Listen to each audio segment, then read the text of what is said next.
its normal probability distribution. This kind of the distribution is the most important distribution for us to learn and to be used in our daily life, because it for us describe a continuous random variables and widely used in statistic interface. For example, when we do the analysis for our classmates, no matter in weights or in the height, you will find in the end the distribution for our classmates, it will become like a bell-shaped curve to be described. And it also such kinds of the distribution also to be applied to for example, to describe your test scores or some scientific measurements. And such kinds of the distribution is founded by a French mathematician. And he did a lot of analysis and the experiments and get such conclusion.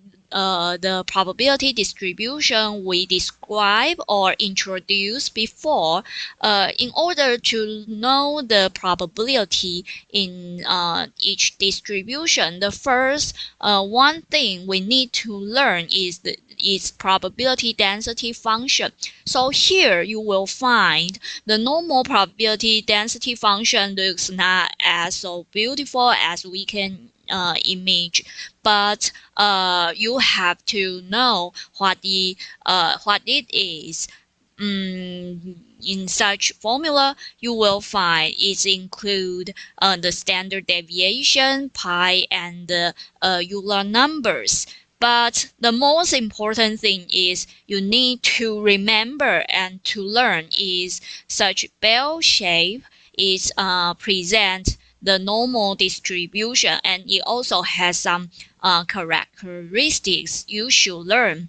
The first one thing is in such bell-shaped curve, it represents the entire family of the normal probability distribution. We will define its mean as mu, okay, mu, and its standard deviation is like in such symbol.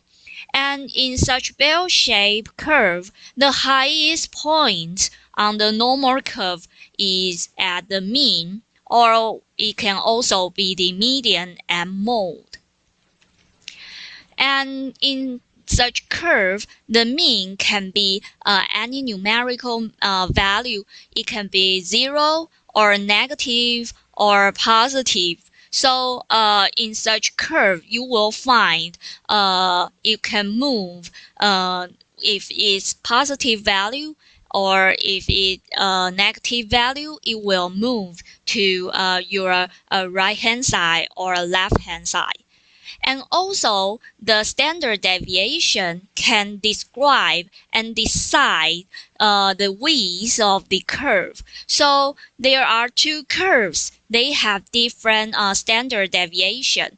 The smaller deviation means the width of the curve much more smaller than the curve with bigger standard deviation.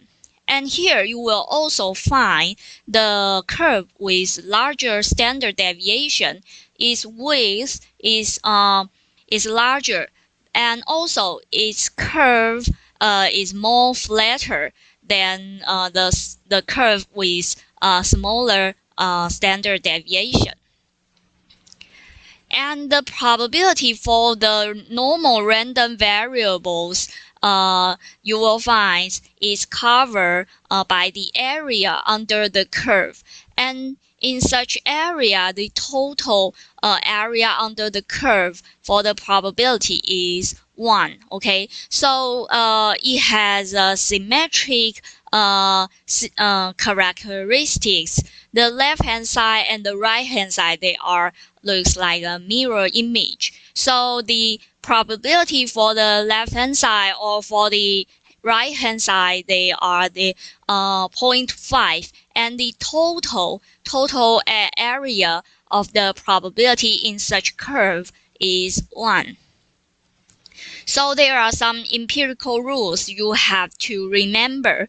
That is, we will usually, when we saw such a bell-shaped curve, we will find its mean is mu, and then we will say if such issue or the events is located within one positive or negative standard deviation, we will say its probability is around 68.26%.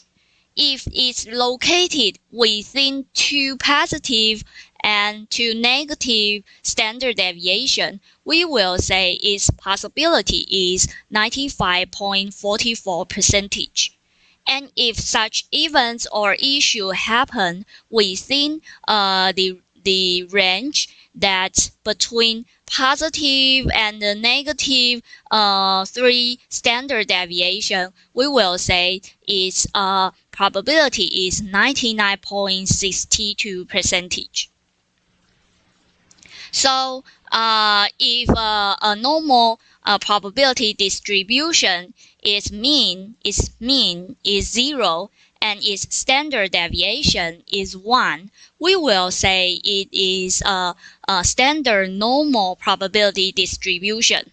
And in such condition, we will use the letter Z to describe its standard normal random variables. So in our daily life or in the real world, it's sometimes difficult for us to find the condition that the mean is equal to 0. So if we would like to calculate the probability for such events or issue, we need to do the standardized and to make them to become a standard normal probability distribution. So here, this is the standard normal distribution converting formula.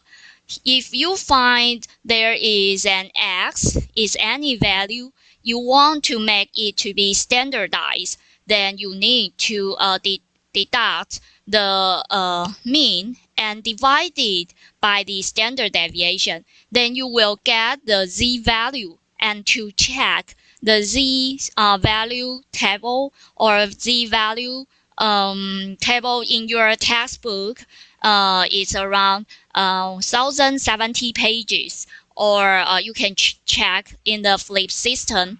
I had already upload such kinds of table for your reference. So we can use such example for you to know how to calculate the probability for a normal probability distribution. In such kinds of the questions, that is, they want to know, the manager would like to know the probability of a start out during replenishment lead time. And in other words, what is the probability that demand during lead time will exceed 20 liters? And in such questions, we can get some important information, that is, it's a normal distributed and with a mean is 50 liters and a standard deviation is 6 liters. So the first step is we need to convert the x to the standard normal distribution. And because in our questions, we would like to know the probability that exceed 20 liters. So here we will use the x is represent 20 liters. And in the questions, we know the mean is 50 liters and the standard deviation is 6. So use the z-score formula or the standardized normal probability distribution formula. We will get a z-score that is 0.83. Then we can find in our probability distribution table or z-score table. Please check your textbook on page 1070, or you can check on the flip system, and then you will find it's the probability that the z-score lower or equal to 0.83. So the first one thing you need to do is to find the z that is value is equal or less to 0.83. Then you will get the probability is 0.7967. Then we can use such result to our bell-shaped curve. That means if this is a standard normal distribution, that means its z is 0.83. Then the probability for the z less or equal to 0.83 is 0.7967. Okay, and we would like to know is the probability that is higher, more than 20 liters, and that means the probability that higher than the larger than the z value, that more than 0.83. So we use the total. The total probability is 1. So we will deduct such parts then to get this part that represents the z-score that higher than 0.83, and also means its result is more than 20 liters. So if today we would like to ask if the replacement time to be no more than 0.05, what should the reorder point be?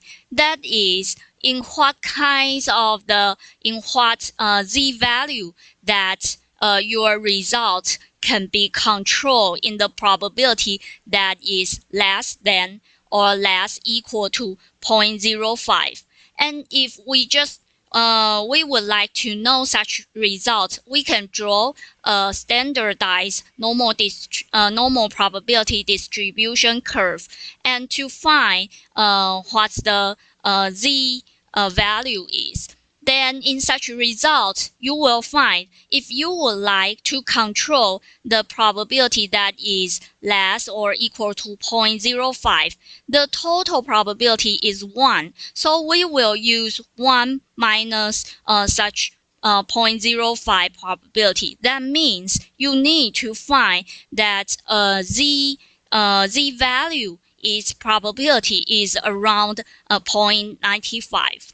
So in such condition, you need to check the z-value table again, and you will find the z-value table, z-value with the probability that is less or equal to 0.95. Its z-value is located between 1.64 and 1.65. So we may say the z-value in such condition, it may located in around 1.645. Okay, and then we know the z-score is 1.645.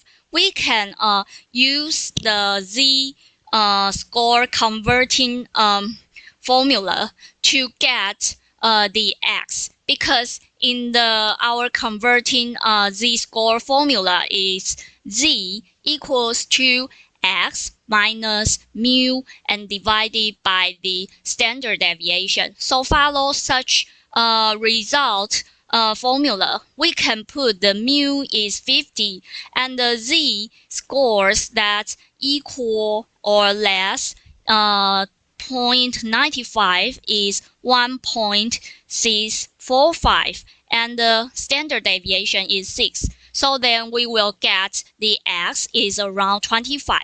So that means if the start out decrease, you would like it to decrease from 0.20 to 0.05. That means you need to raise the reorder point from 20 liters to 25 liters.